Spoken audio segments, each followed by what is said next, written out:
የሪኬልሜ ማሸነፍ ብዙ ግምት የተሰጠው አይደለም። ምንም እንኳ በቅርብ ቀናት አሁን ማርክ አትላንት የሰበሰበውን ፖል እያየሁ ነበር። በሁለቱ መካከል ያለው ልዩነት እየጠበበ ነው። እንዲያውም አንድ ይጠበቅ የነበረው ኢቨንት አላቅም፣ ቅዳሜ ተጨማሪ ቀን ነው፣ ዛሬም አለ። ለምሳሌ የሆነ ብሎክበስተር የሆነ በጣም ትልቅ ስም ያለው አሰልጣኝ የሪያል ማድሪድ ደጋፊዎች ሞደርን ነው አሁን ምናምን ብለው የሚያምኑት አሰልጣኝን እንደ ክሎፕ አይነቱን ማለት ነው ነገ ለምሳሌ እኔ ከተመረጥኩ እሱን ነው አሰልጣኝ አድርጌ የምሾመው የሚል ካለ እስካሁን ድረስ አንዲሳይድድ ቮተርስ የሚባሉ አሉ አይደለም፣ ያልመረጡ አሁን ካሁኑ በቃ ፔሬዝን የምመርጠው ብሎ የወሰነ አለ። በጣም ብዙ ሰው፣ የተወሰነ ሰው ደግሞ ኤንሪኬን እመርጣለሁ ብሎ የወሰነ አለ። በዛ መሀል ደግሞ ያልወሰኑ መራጮች አንዲሳይድድ ቮተርስ ይባላል በፖለቲካ። እነሱን ደግሞ ለማግኘት ለምሳሌ እንደ የርገን ክሎፕ አይነት አሰልጣኞችን አመጣለሁ ምናምን ካሉ እየተባለ እየተጠበቀ ነበር። ትላንትና የሰጡት ቃለ ምልልስ ላይ ይሄንን አላሉም። አሁን ሰዎች ዋናው ነገር እኮ ማን ያሸንፋል የሚለው አይደለም። ማን ያሸንፋል የሚለውማ የታወቀ ነው። በቃ ፍሎረንቲኖ ፔሬዝን የሚያሸንፉት ግን ፔሬዝን በአደባባይ ለመተቸት ደፋር የሆነ እና ይሁን የሪያል ማድሪድ ታሪካዊ ፕሬዝዳንት ቢሆንም ግን ደግሞ ችግሮች አሉ በሱ ዘመን ለመፎካከር ፈቃደኛ ነኝ ብሎ የሚመጣ ሰው ያንን ለማድረግ የሚሆን ቆይታ የሜምበርነት ቆይታ ያለው የአባልነት ቆይታ ያለው ያንን የማድረግ የገንዘብ አቅም ያለው ሰው ሲመጣ ለመጀመሪያ ጊዜ ነው። አይተን አናውቅም እና ክርክሩ መኖሩ አማራጩ መኖሩ ብቻውን ጥሩ ነው ብለው የሚያምኑ የሪያል ማድሪድ ደጋፊዎች አሉ። ይሄ አልነበረንም ለረጅም ጊዜ ይሄ ምርጫ አልነበረንም የሚል እና ሰዎች እንደሚሉት ደግሞ በተለይ በ2012 የተሻሻለው የሪያል ማድሪድ ደንብ ልክ በአንዳንድ ለረጅም ጊዜ በስልጣን ላይ በቆዩ ፕሬዝደንቶች እንደሚደረገው በኃላፊነት ለመቆየት ህገ መንግስት ያሻሽላሉ።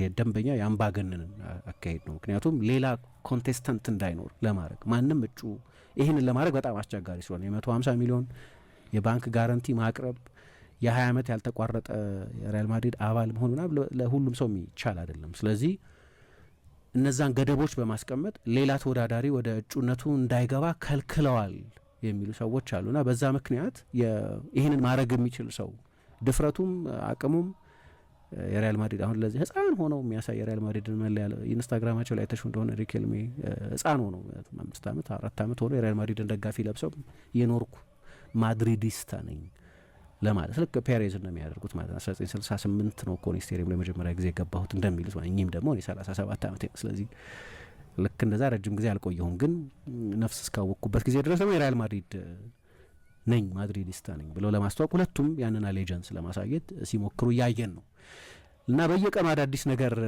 እንሰማለን። ግን ከአነሳሹ አይቀርም የሃላንድ ጉዳይ ግን በጣም ኢንትረስቲንግ ጉዳይ ነው። የሮድሪ ጉዳይ እንኳን የሮድሪ ዳር እያለ ነው መጀመሪያው ነው። ፍሎረንቲኖ ፔሬዝም እንዲህ አይነት ተጫዋች ያስፈልገናል ብለው ቢያምኑ ሮድሪን ማምጣት አሁን ብዙ ከባድ አይመስልም። ከባድ የማይመስለው አንደኛ በሲቲ ውስጥ የ1 ዓመት ኮንትራት ነው የቀረው አሁን። ሁለተኛ በቅርብ ጊዜ ባለፈው የማርች ኢንተርናሽናል ብሬክ ላይ ሰጥቶት በነበረ አንድ ቃለ ምልልስ ላይ እኔ እኮ የአትሌቲኮ ማድሪድ ተጫዋችነት ታሪክ ያለኝ መሆኔ ለሪያል ማድሪድ እንዳልጫወት አይከለክለኝም፣ ደግሞ ሪያል ማድሪድ ፈልጎት እምቢ የሚል ተጫዋች ማን አለ ብሎ ምልክቶች ሰጥቷል። በአንዳንድ ብዙሃን መገናኛዎች እንደሚባለው ደግሞ ወደ ስፔን መመለስ ይፈልጋል። የማድሪድ ከተማ ልጅ ነው፣ ወደ ማድሪድ መመለስ ይፈልጋል። 29 ዓመቱ ነው እና ለሪያል ማድሪድ አይነት ክለብ ሊጫወት የሚችልበት እድል አሁን በጣም ጥቂት ነው። በዚህ ጊዜ አካባቢ ካልፈረመ የሚቀጥለው ጊዜ ላይ ትልልቆቹ እንደ ስፔን ክለቦች ተጫዋቹን ማስፈረምን ላያጤኑት ይችላሉ በእድሜው ምክንያት። ከዛ ደግሞ ጓርዲዮላ ለቋል እና አንዳንድ ተጫዋቾችን ኖርማል ነው እንደ ጓርዲዮላ አይነት ትልቅ አሰልጣኝ በሚለቅበት ጊዜ አንዱ ለሲቲ እንድትፈርሚ በሲቲ እንድትቆይ አንዱ ምክንያት ጓርዲዮላ ነው መቼስ።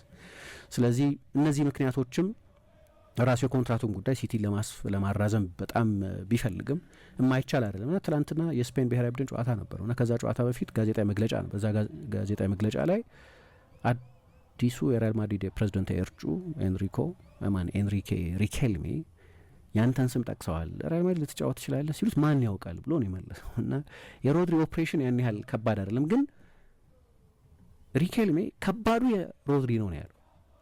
ለማስፈረም ከባዱ ሮድሪ ነው፣ ምክንያቱም የውል ማፍረሻ የለውም። ስለዚህ ከሲቲ ጋር መደራደር አለብን። ማንቸስተር ሲቲ የሚያስቀምጠው ገንዘብ ከልካይ ከሆነ ዝውውሩ ይወሳሰባል። ከሱ ጋር ብቻ መነጋገር በቂ አይደለም። የሃላንድ ግን ያለቀ ነው። ምክንያቱም ሃላንድ የውል ማፍረሻ እንዳለው እናውቃለን። ብዙ የሪያል ማድሪድ ደጋፊዎች የሚፈልጉት አይነት ገናና ስም ነው። ተጫዋቹም ወደ ሪያል ማድሪድ መምጣት ይፈልጋል ብሏል። ይሄ ፍሎረንቲኖ ፔሬዝ ራሳቸው የተከተሉት ሉዊስ ፊጎን ባስፈረሙበት ጊዜ